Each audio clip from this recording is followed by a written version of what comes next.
Importante decirles que haciendo este video sobre el modo de vuelo Waypoint, conocido como puntos de referencia, se ha realizado la última actualización disponible del FIMI X8S 2020 hasta la fecha de publicación de este video sobre el control de vuelo, con las mejoras para la calibración del horizonte en el gimbal, haciendo la respectiva recalibración y optimización de la velocidad de búsquedas en los satélites. Esta actualización en el control de vuelo ha traído mucha la atención de que si mejora o no en la recalibración del gimbal el problema del horizonte inclinado. Pues le comento que para mí ha mejorado mucho, sin negar que anteriormente con la calibración de los 6 lados, que les dejo el video en la descripción abajo y arriba a la derecha, que mejoró notablemente ese problema. Para algunos tuvieron que realizar varias veces la calibración de 6 lados y solucionó en cierta parte. En mi caso funcionó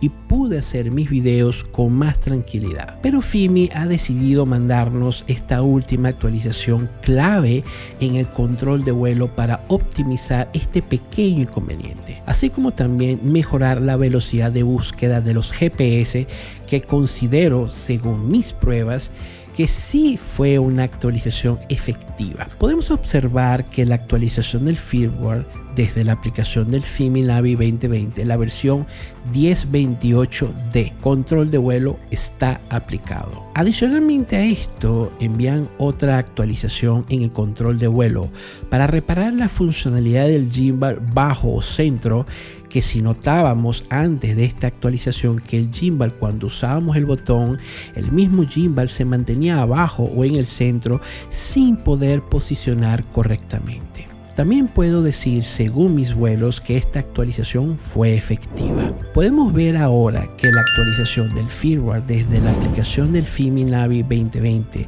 la versión cambió de 10.28D para 10.29A en el control de vuelo.